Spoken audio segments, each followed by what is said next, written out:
Vamos falar um pouquinho sobre política, sobre oposição, sobre Brasília, sobre governo federal. A oposição, aliás, ao governo federal vem comemorando, recentes vitórias lá no Congresso. A gente falou algumas delas aqui. Vetos referentes à saidinha temporária, direito livre à manifestação, e tem lideranças catarinenses que estão representando o Estado e comemorando. E uma dessas lideranças catarinenses é o vice-líder da minoria no Congresso, o deputado Gilson Marques, do Partido Novo. Deputado, muito bom dia, prazer tê-lo conosco aqui na Jovem Pan, bem-vindo. Bom dia, sempre um prazer estar batendo um papo aí com vocês e prestando conta com a população. Deputado, diante de tantas polêmicas, de tantos acontecimentos, como é que o senhor está analisando a organização desse grupo para defender algumas bandeiras, como, por exemplo, o corte de gastos? É sempre um desafio, na verdade, porque não se fala em corte de gastos, Na cabeça do governo é sempre corte de investimento, é sempre não dar à população algo que supostamente elas precisam. E, por outro lado, o eleitor, a população, eles querem mais infraestrutura, eles querem mais saúde, mais segurança, educação. E ainda que isso realmente fosse dado, o governo não faz isso, e muito menos só isso. Por exemplo, com segurança pública, de todo o orçamento se gasta 4%. De outro lado, nós temos mais de 400 empresas estatais fazendo negócios e prestando serviços muito além de saúde, segurança e educação, que nem precisaria estar no primeiro ponto na discussão. O Brasil é o que mais gasta com o judiciário no mundo, 1,6% do PIB. O segundo país é a Venezuela, 0,34%. E esse é o problema. As pessoas pensam que mais dinheiro vai resolver o problema. Será que se botar mais dinheiro no judiciário vai resolver o problema? Na minha opinião, é mais água e mangueira furada. Então, a ideia é ensinar, explicar para a população que nós estamos enganados e muito mais que isso, sendo escravizados. Nós já damos metade de tudo que produzimos para o governo na promessa de receber alguma coisa em troca. E é muito difícil explicar, e que isso é uma grande mentira, quase nada em troca a gente recebe, muito menos comparado com tudo que nós pagamos. A gente viu aí no Rio Grande do Sul o desastre que é depender do Estado e dos recursos que nós pagamos e não volta nunca. Santa Catarina é roubado mais do que 2 vezes. Você trabalha e paga metade de tudo que você recebe, vai para o governo 70 bi, que é o que Santa Catarina arrecada, volta menos de 20. Veja só, é um absurdo sem tamanho, e sempre quando tem algum problema, principalmente depois de 2023, a estratégia praticamente única do governo é achar aonde arrecadar mais, aonde arrecadar melhor. Sempre na promessa que vai dar isso, vai dar aquilo. E aí a gente está vendo recorde de dívida pública, o que não faz sentido, porque também teve recorde de arrecadação em 2023. E eu pergunto, para que arrecadar e tirar dinheiro mais e maior quantidade da população, se por um lado não paga a dívida e por um outro lado os serviços públicos prometidos eles não melhoram? Deputado, o rombo fiscal no mês de abril no Brasil chegou a 1,043 trilhão. E a pergunta que ele faz é o seguinte: como é que a bancada, como é que a minoria, como é que essa liderança, que tem a participação de catarinenses nessa minoria lá no Congresso, a gente consegue trazer pautas, discussão, para que, de fato, o país entenda que esse caminho que o governo federal está adotando no momento não é o melhor para a economia da nossa nação? Infelizmente, o Congresso ele representa a população, ele representa o pensamento da maioria. Eu acho engraçado porque as pessoas falam porque Santa Catarina é de direita, Santa Catarina é conservadora. Aí eu sempre pergunto, por que a Ana Paula Lima do PT foi a mais votada em Blumenau?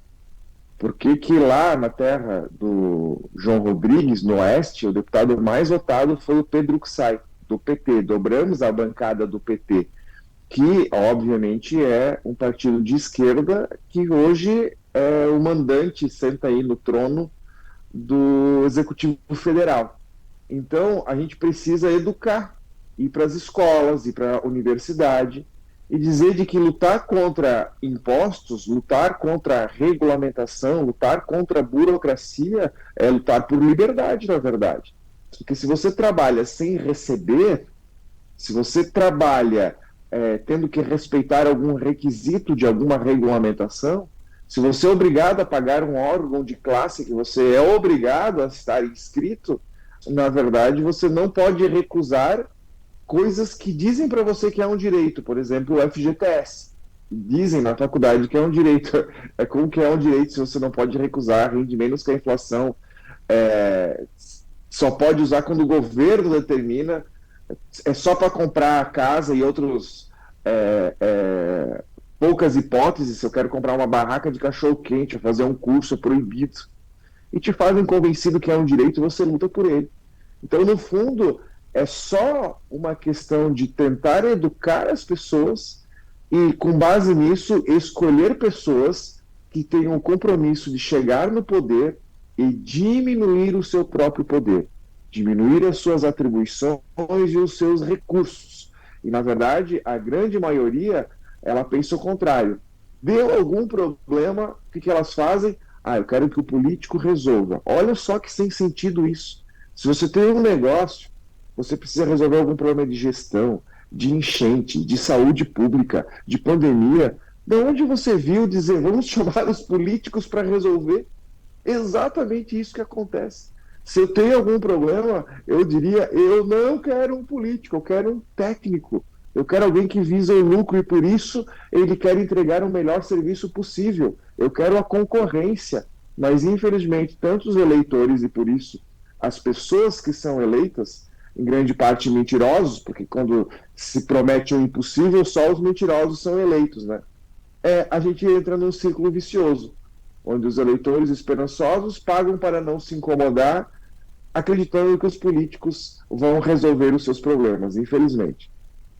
Deputado, e agora trazendo o nosso bate-papo aqui para a nossa seara, né? Como é que estão, né, as discussões sobre as emendas?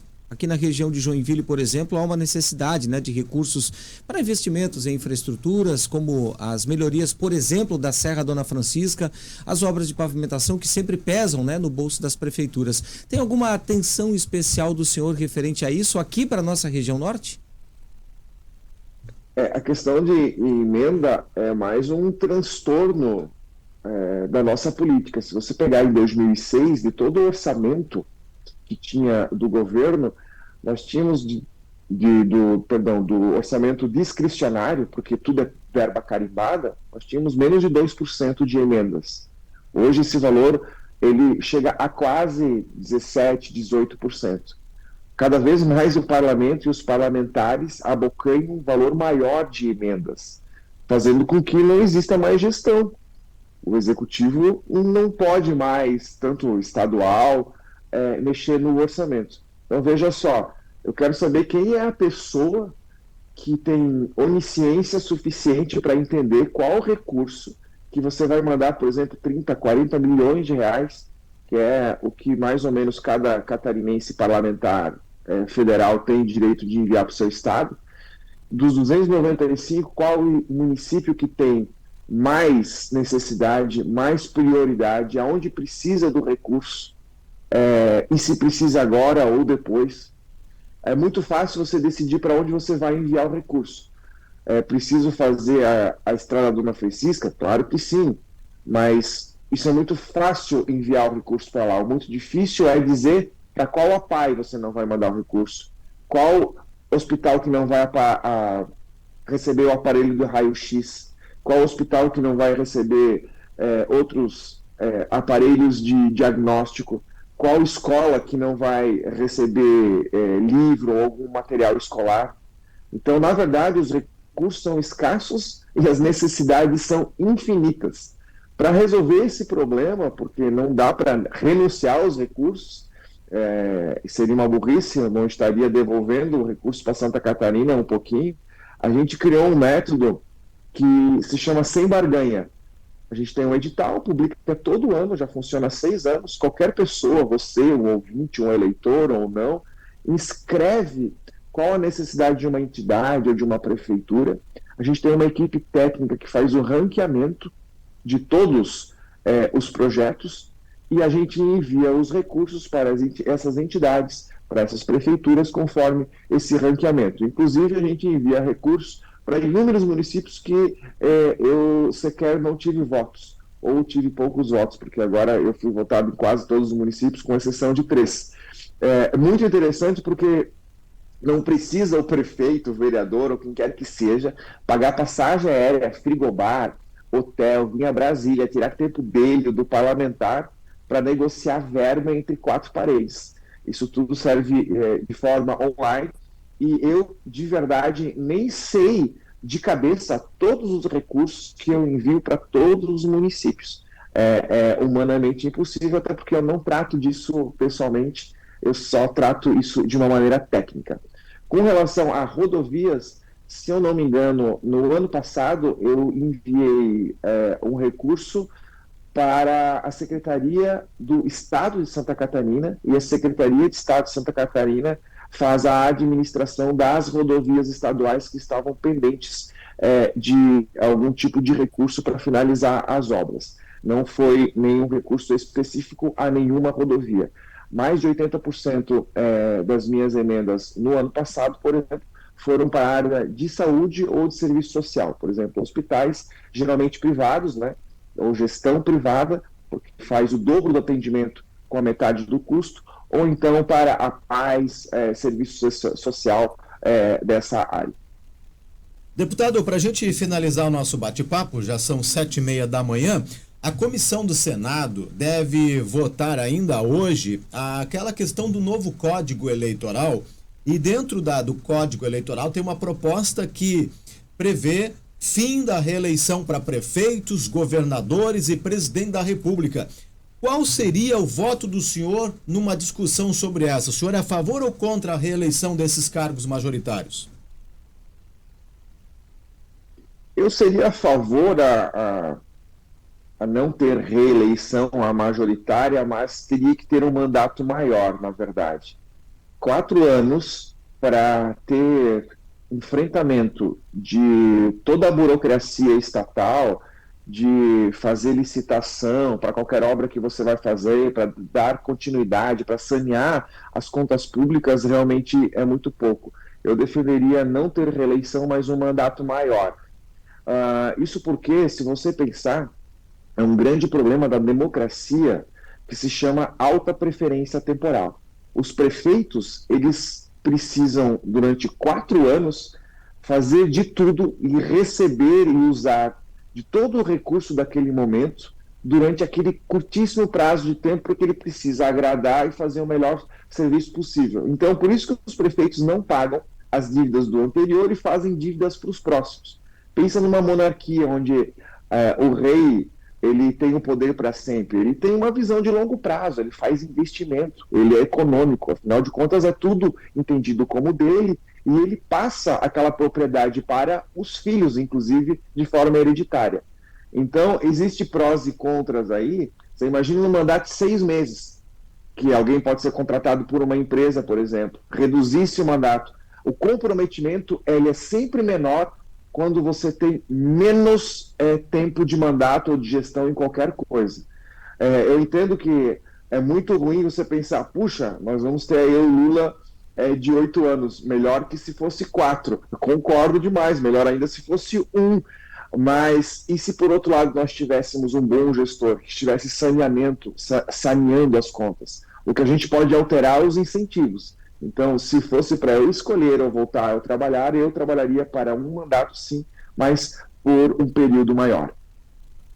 Deputado Gilson Marques, nosso muito obrigado pelo bate-papo, um bom trabalho para o senhor e até uma próxima oportunidade aqui no Jornal da Manhã. Eu que agradeço, estou sempre à disposição. Grande abraço.